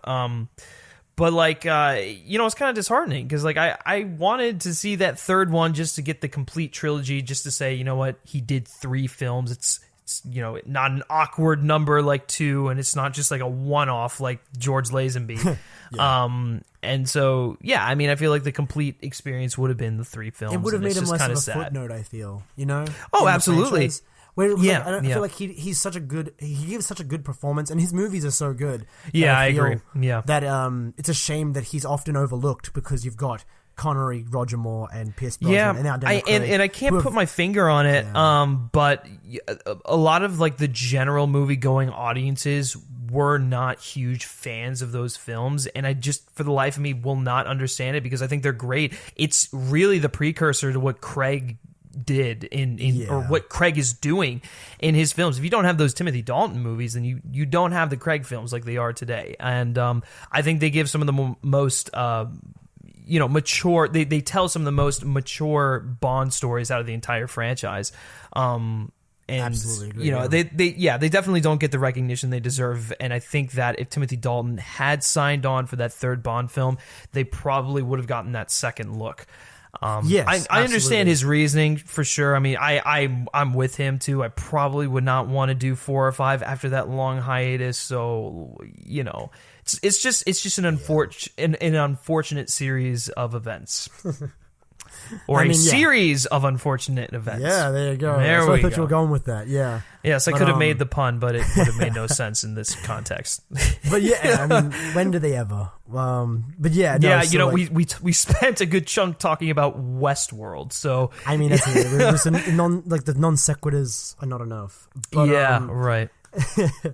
But yeah, no, I totally agree. I think I always feel like the Bond actors always hit their stride with their third film. 100%. I mean, you look at Connery, Goldfinger. You look at Spy Who Loved Me. Roger Moore, Spy Who Loved Me. Even though I prefer him in Live and Let Die, I think slightly, but you can definitely see he feels more comfortable. He definitely found his voice for the character in that one. Yeah. Even Pierce Brosnan, his performance got a lot better in Water's Not Enough. Oh yeah, I was about to say. I think that's probably. Well, I don't know. I think his best performance is actually Die Another Day. Weirdly enough, yes. But the World Is Not Enough he really starts to hit his stride. So yeah, and then even like Daniel Craig. I mean, obviously Casino Royale is. I think he knocked it out of the gate. He's kind of like in the same realm as Timothy Dalton, where he just like nailed the character out of the gate. But there's no denying that Skyfall was definitely like that. Like sort of, he really found that balance between classic and the sort of rougher interpretation that he had going. So right, I think I just prefer his performance in Casino though. Oh no, for sure. But I mean, he felt more like emotional. I think, but that was I guess that just also was because of the story that was being told. Absolutely, yeah. I know. I mean, I mean in terms of like defining his tenure more so than like top performances. Oh, sure, yeah. Everyone's always like that Skyfall. Performance sort of hit that balance that I think we're going to see right up until 25. So that's a good shame point. That he never got to do that. Even though I feel like we got some pretty great performances from the first two, it just would have been. And again, like just sort of, it just feels unfinished. Yeah, it does feel unfinished. To sort of solidify him in the cultural consciousness of Bond. But yeah, because I mentioned when he's my favorite Bond, and like half the time people are like, "Oh, who's that?" And then it's like, "Oh, let me slap you." Right. He's the guy from Looney Tunes Back in Action who plays Brendan Fraser's father. Exactly. Yeah. His most iconic role. Right. I mean, come on. He's had a really good post-Bond career, considering like. He has, but like he hasn't been in a whole lot. Like, notably. He was in. I mean, like Looney Tunes. You joke about that, but like he was in that. Yeah, he was in Hot Fuzz. He was in Toy Story 3. Oh fuck! I forgot that he was in that movie. He was in like the TV show Chuck, which was like a spy comedy. I don't know if he's always doing like parodies of spies now, though. I mean, did you notice that? Like to an extent. I mean, Hot Fuzz wasn't really a parody of. Well, the spy, I mean, obviously you have your exceptions here and there, but it's just kind of like whenever you want like your spy parody actor, you go to Timothy Dalton for whatever reason. Like, I mean, he's like. I don't know. It's like he's self-aware, or maybe not self-aware, but like I mean, he does a lot of stuff on Broadway, not Broadway, but like you know what I mean, like in theater. Yeah. I mean, he's like classically trained, isn't he? Oh, of course, yeah. And I don't know. I just feel like in terms of like because what's Pierce Brosnan done? He did like The Foreigner and he did Mamma Mia. Like no. Pierce Brosnan has had his post-Bond career has been kind of sad. I don't know. Like I haven't seen him in a ton of stuff. I don't know. Far sad. I mean, Timothy Dalton's got some stuff under his belt, whereas like Pierce Brosnan really hasn't done anything noteworthy since Bond. At least, like, while he was Bond, he was in a ton of stuff. Like, he was in the Thomas Crown Affair and like Dante's Peak. He was like in big movies. Yeah. But now I haven't seen him in really much. That's why I was so excited to see him in The Foreigner, because I was like, oh shit, Pierce Brosnan's doing movies again. That's awesome. Right. Yeah, I don't know. And then, I mean, who knows what Daniel Craig's probably going to be fine. I mean, he honestly, out of all of the actors, I think he will have the most successful post-Bond career because of just the work that he's gotten while he's James Bond, and even the work he's gotten before he was James Bond. I mean, let's see if I was watching an Oscar like Sean Connery did. Right, like I was watching Road to Perdition a few days ago, and I completely forgot that he is one of the main characters in that movie, and I was the guy's a phenomenal actor. Yeah. Well, so then we got a little off topic there, but that brings Q Branch to an end. Closing the doors. Yeah, so I hand it back to Griffin now to take us home. Yes, we will. Usually the next segment we talk about here is something from Brother from Langley. I think we're going to nix that today because I just want to get to this awesome discussion that we're going to have. In our discussion segment, we title Shaken But Heard. So we pick a topic, and guess what? We debate it, we discuss it, and it's a good old time. So, reboots and the Bond timeline. That is going to be our topic for today. Brody, actually, I feel like it's probably better if you introduce this topic because you're the one who brought it to my attention, and I was like, wow, this is... We could go on about this for a little while. There's like a lot of good like takes we could have regarding this. So I'll actually hand it back to you to introduce this. Here we are. Thank you for introducing me. Yeah. But yeah, no, so basically I was thinking about this fairly recently, a couple of days ago, if not yesterday. Sure. But essentially it was, with all this talk about killing Bond and doing a hard reboot for the next Bond, it sort of got me thinking about the way people perceive the Bond timeline and the continuity of the franchise and just how we feel about the like doing a reboot of Bond, every actor, and like do we think these previous actors have been reboots? Like, how do you interpret the Bond timeline essentially? Because I feel like I have a pretty particular way of sort of viewing it, which I don't think gels with a ton of people, especially with the codename people. But they're because that is one way to interpret the timeline, I guess. I just think it's interesting because some people love the idea of just rebooting for every actor, and they think like every actor is just a hard reset, which I don't think is necessarily the case. But yeah, there's a lot to sort of unpack here. So sure, yeah. I mean, where do you want to start with this? Then I guess do you want to just like discuss like our interpretations of the timeline whenever there's a new actor? Yeah, no, I mean that seems like a good place to start. I mean, I can give my opinion on it. My opinion is that whenever there's a new actor, there's really no rebooting of the previous events. It's just the character continuing on his journey. Now, the only exception for this is when they go back and they tell like a prequel-esque story. So like Casino Royale, On Her Majesty's Secret Service. Those films are, if you're putting all these movies in a timeline, they're at the very beginning, even though they may have come later. But you know, it really wasn't like until the Craig era where we started to get these like quote unquote prequels per se. And you know, up until the Craig films, I just really viewed it as the character continues. He goes on adventures and that's it. That's why the franchise works, because each actor they can bring their own flavor to the table while still being James Bond. And it's not necessarily like a hard reboot. Like it's just the character continues throughout time and he adapts and he evolves with what's going on in the current climate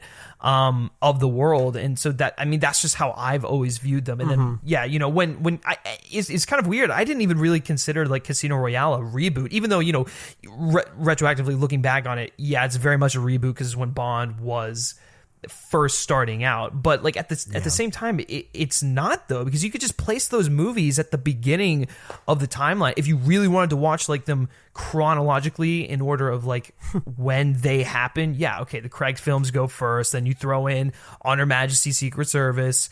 But even throwing in On Her Majesty's Secret Service before the Connery films doesn't work because they reference the Connery films. So it's kind of just like the Craig movies go at the beginning and then everything else just kind of plays out as it does. Interesting. Very interesting. So I don't know. I just feel like it's all just like one streamlined thing. It's just like he's going on adventures. And to be honest, a timeline doesn't even matter to me.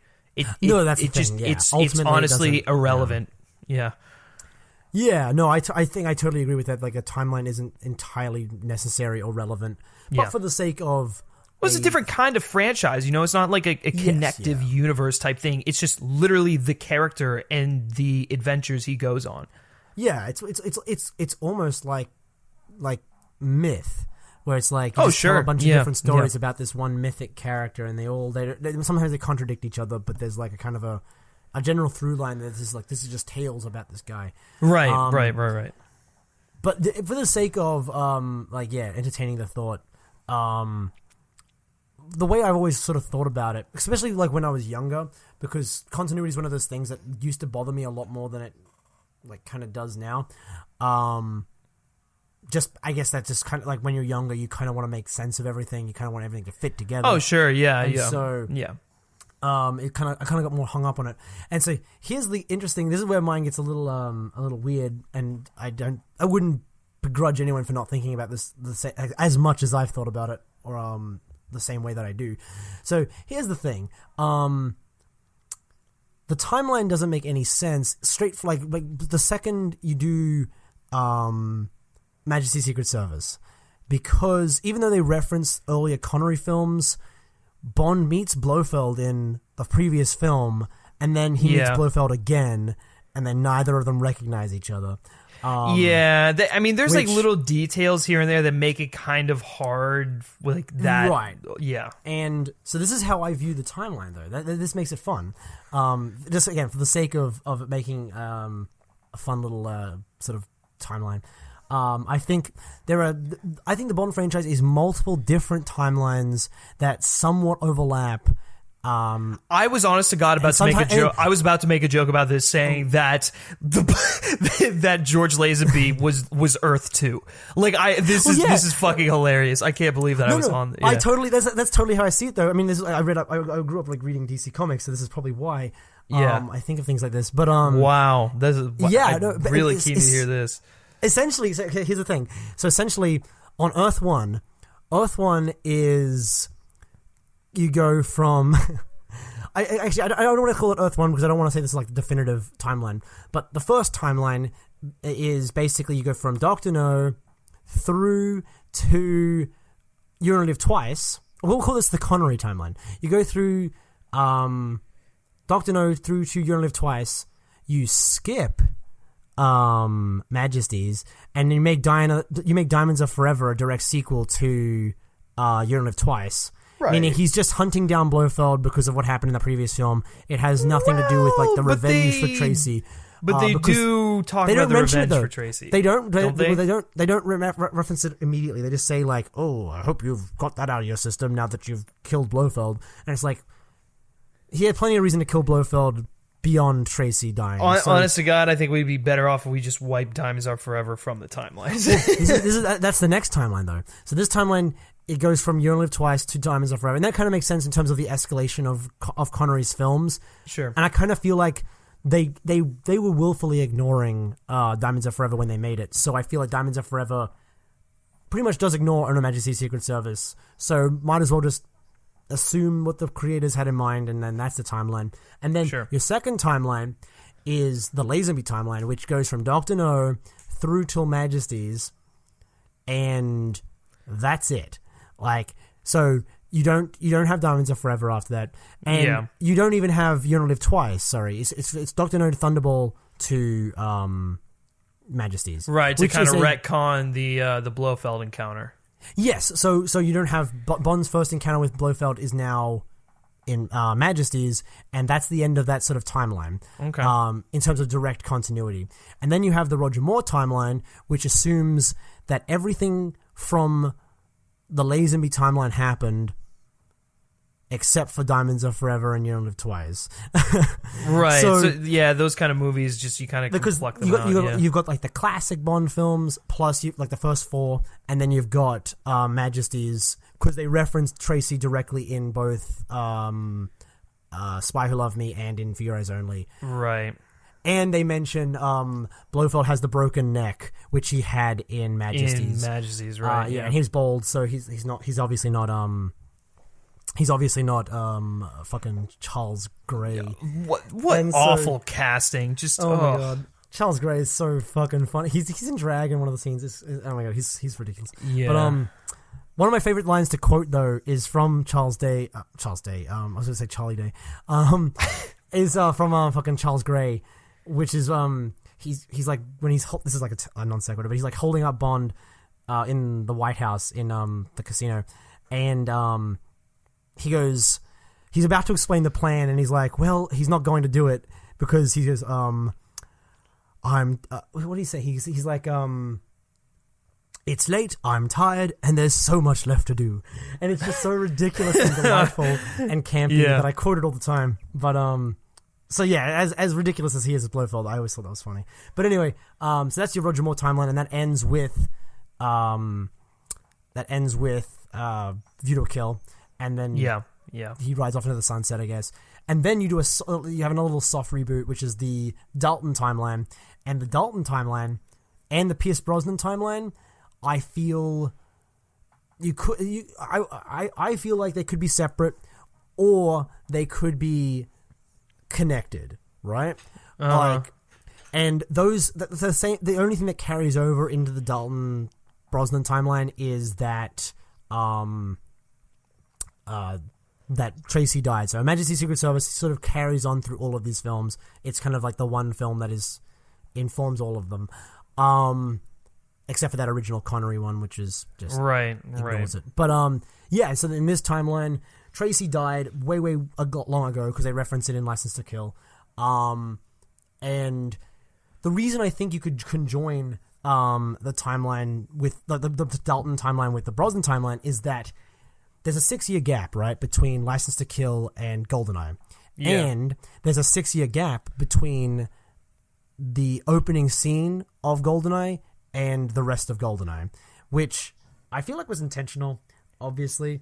Interesting. Yeah, so I feel like you have Timothy Dalton goes on his revenge mission against Franz Sanchez, and then he goes on a mission with 006, and they get betrayed, and then he goes on with the rest of his life until the beginning of GoldenEye, which continues the timeline up until Die Another Day, which...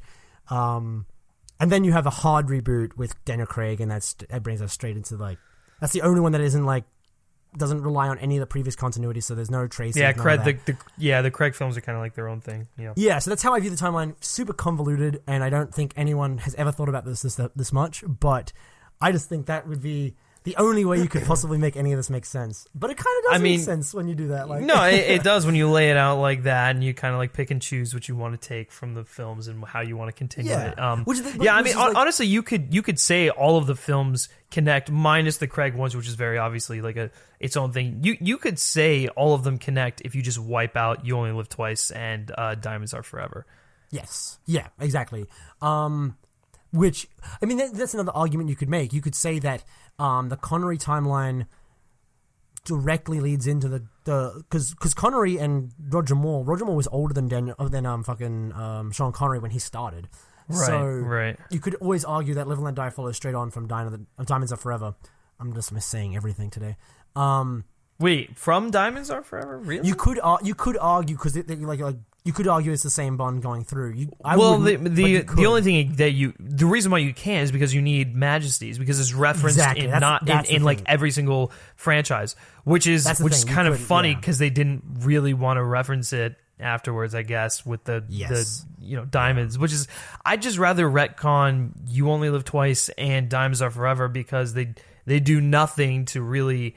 I mean, we get a really not really hammy, but we get a Donald Pleasance as Blofeld, and that's which about is a shame. like You Only Live Twice is so iconic that it's almost like it's iconic for like its formula and how ridiculous it is, but like but I mean in terms of like that massive volcano layer set. Oh sure, set, I mean inspired the way Spectre sort of operates with all of like the henchmen and the like the piranhas in the pool and I mean like, it's got a lot of nice Austin Powers gags in there, like I mean that's the thing. It's like it's the one that everyone parodies because it's like the one.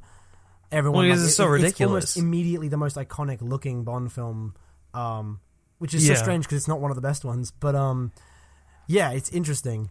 But it's a shame that's like sort of the one that fucks up the continuity. And it really is. Yeah, it starts with that, and then they were like, "Oh, but Majesties, we want to tell this story."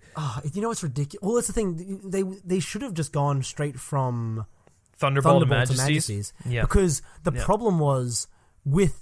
Sean Connery was like, "Oh well, I want to leave the role unless you start giving me actual things to do. I'm sick of doing like." Yeah, I know. It's like, well, why didn't you do that great idea for a film you had? Yeah, it's like you should have just given him the meaty role straight away. Instead of having him like phone it in hardcore and you only live twice, like But isn't that interesting to think about? Because then if they had done that right. Yeah, we would have got a great performance from Connery. We would have given Connery what he wanted. He would have probably stayed in the role a little bit longer. But then we wouldn't have any of that iconic stuff from You Only Live Twice, which means we probably wouldn't have like things like Austin Powers and more than. I don't know about that. Austin Powers still would have been around, right? But I mean, like it cribbed a lot of that like sort of iconic stuff. Like that the reason that stuff became so iconic. Yeah, Donald Pleasance's Blofeld is the reason Dr. Evil exists. Yeah, exactly. And the volcano and all that sort of stuff became so iconic for Bond that is almost like, would Bond have had the same kind of cultural influence without that film? Oh, I think so. I mean, it would have, but not... Just in a different way. Just in a different way, exactly. So that's what I'm saying. Like, it would have been interesting to see what that universe looks like, what that Earth 2 looks like. But we would have had Mike Myers doing a parody of Telly Savalas instead of Donald Pleasance. That would be far less entertaining. Right, yeah. It'd be like, so you have to parody a good actor? Well, not saying that Donald Pleasance isn't, but just in the role, I mean, he's not very good. He does. I think he's good. He's just doing a very like sort of easy to caricature. I mean, version. He's doing a very Donald Pleasance portrayal of both. Yeah, and it's like, which actually, fun fact, they gave Donald Pleasance had a bunch of different ideas for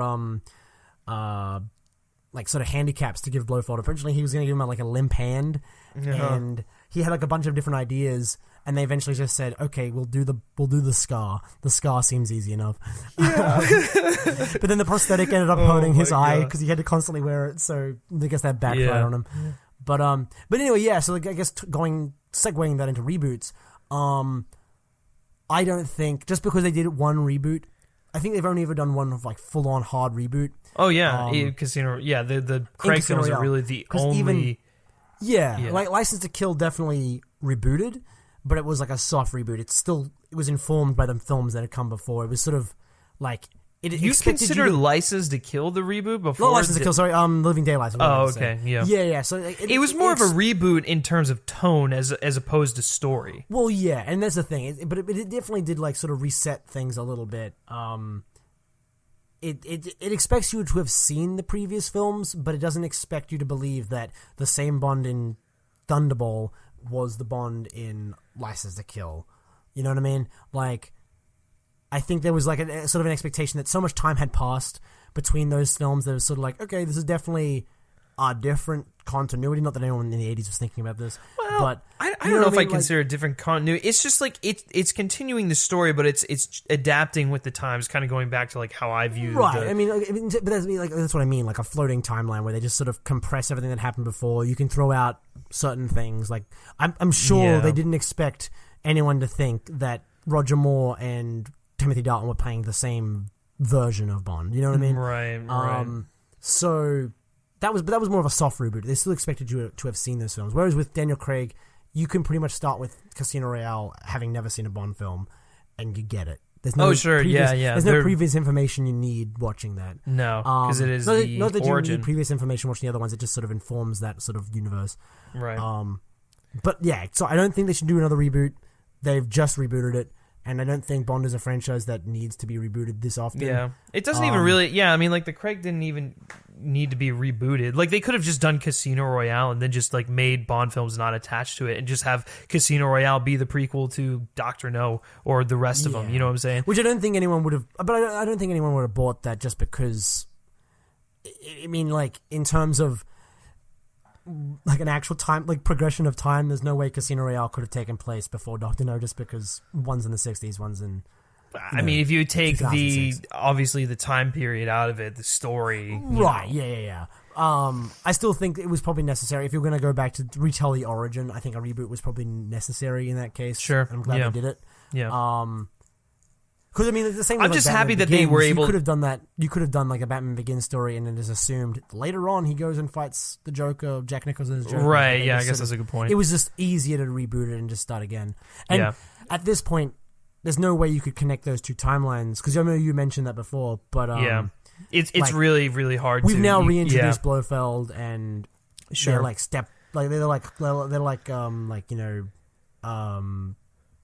semi quasi siblings, so it's like you can't really reintegrate that into Connery's timeline. But for sure. Going forward, there's no point to do a reboot just because. Nope. You're wasting we already have the modern interpretation of it, so just carry on with it.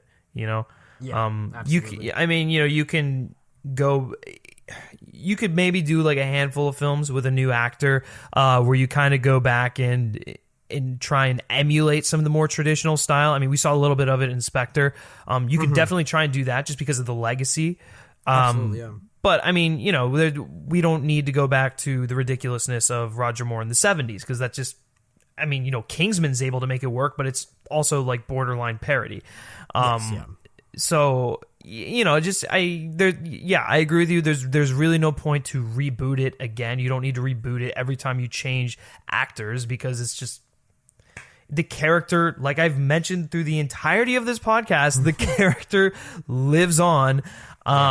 So just let him live on in this new, I guess, second timeline of James Bond, if you really want to call it that. Just have the other films be one timeline, this be another timeline, or have wacky Earth 1s, 2s, 3s, 4s, hundreds, whatever. Like, just don't, no more. We don't need to reboot it again. That's what it comes down to. It's fun to sort of come and try and figure out a timeline for it. I had fun sort of trying to figure out how everything fit together. Sure. It took a lot of like cutting and pasting and rearranging, but it was still fun. And deleting. It took a lot of work, but it was kind of fun to do. Yeah, absolutely. Especially if you integrate like sort of the real world history, like behind the scenes stuff going on. Right. But right. At the same time, it's not necessary. Just make a good, fun standalone movie, and you can have them sort of reference each other a little bit every now and then. But as long as you just sort of focus on the one adventure, it's really not necessary. And that's why I think doing the whole expanded universe thing for Bond is sort of misses the point. Exactly. Yeah. Like this well, yeah. Oh no, go ahead. I was just saying, this isn't Marvel. We don't need like a comprehensive timeline of how like Agents of S.H.I.E.L.D. fits in between this movie and this movie. Yeah. You don't really need that. It's fun to do, but you don't really need to do that for Bond. Right. No, I completely agree. And that is the perfect way to wrap up this segment of Shaken But Heard. Let us know all your Bond timeline theories and your thoughts and opinions on reboots of Bond in general in the comment section of wherever you are watching. And wow, this has been quite an episode. Got a lot of stuff to talk about here. Hopefully you all enjoyed it. It was kind of funny how stuff kind of came full circle in a way. It's one of those episodes where everything seems to click. So before we close out the show, we do want to let you guys know that our next episode is going to be a discussion on one of the Bond films. So we put up a Twitter poll, and you guys voted on out of all of the options, you voted for License to Kill, which is also very ironic because we talked about Timothy Dalton today.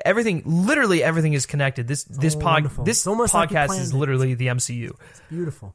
Yeah, it's brilliant. So the next film we're going to be discussing is going to be License to Kill. We'll probably have that episode up in a couple weeks, but we want you guys to participate in it. So like last time with Die Another Day, we told you guys to send in Stardust reactions to @GSchiller. So that is my Stardust account. So you send them in to me. We'll download them. We'll put them in the show and all that good stuff. We got a pretty great response from you guys for the last episode, so thank you all for sending those in. So hopefully we can get another great response for License to Kill. If you've never seen the film, this is a great opportunity for you to check it out. Let us know your thoughts on it and all that good stuff. So in a couple weeks, you can expect License to Kill. Make sure you download the Stardust app. If you don't have it, there will be a link in the description somewhere, probably up towards the top. So if you don't have it, click the link in the description, download the app, and then follow me @GSchiller. And once you've seen the film, record your reaction and tag us in your reaction in order for us to get notified. And once we get notified, then we'll probably put your reaction in the discussion. So yeah, that's the process for that thing. Hopefully we get a good response, and we'll keep reminding you guys on the Men vs. Movies Twitter and all that good stuff. So I can't wait. That's going to be one that I'm very excited for. We may, in fact, have a special guest. No one big or fancy, but just one of our friends who is very passionate about License to Kill. So I think it'll be a very entertaining episode that you are not going to want to miss. So with that, let's close out the show. Mr. Brody Saravelli, where can everyone find you? Oh, you can find me @Brody Saravelli. If you're wondering what the spelling, it'll be in the description. It is. It's always in the description, so you don't have to worry about it. Well, and I have been Griffin Schiller. You can follow me on Twitter @GriffSchiller. Like I said, all the Stardust stuff I just mentioned, so be sure to follow me on there for my reactions to movies and television and all that good stuff. But then also be sure to subscribe to the Men vs. Movies YouTube channel, where we do movie reviews, we do podcasts like this, we have a Westworld recap show. We've mentioned Westworld more on a James Bond show than I think I've ever anticipated ever. So if you're watching that show and you want to keep up with what our thoughts and opinions are, you can definitely subscribe to that on iTunes, or you can listen to it on the Men vs. Movies YouTube channel. And speaking of iTunes, why don't you head on over there, and if you're not listening to it on there, and subscribe to the podcast feed on there. And not only subscribe, but give us a rating and a review, because that really helps out the show. It helps us get noticed. All that good stuff. We want to hear your thoughts, whether we're doing a good job, whether we're doing a bad job. Interact with us. That's how we can learn. That's how we can improve the show. And also, it's great to get feedback on stuff that we're doing. So head on over to the iTunes. Right, exactly. Scream at us. Say that we suck for our James Bond timeline predictions. So yeah, definitely head on over to iTunes, subscribe there, or if you listen on iHeartRadio or Spotify or something like that, the podcast feed is probably there. Just search The Words Are Not Enough, and hopefully it'll pop up. And same goes for that. Leave us a rating and review, and that'll be awesome. So you can also like Men vs. Movies on Facebook and follow us on Twitter by searching Men vs. Movies. Like I said, on the Twitter, we do post our polls where we say, hey, we're going to maybe discuss one of these Bond films this month. Vote on it and all that good stuff. So that is going to be it for episode number 14 of The Words Are Not Enough. And until next time, guys, take care.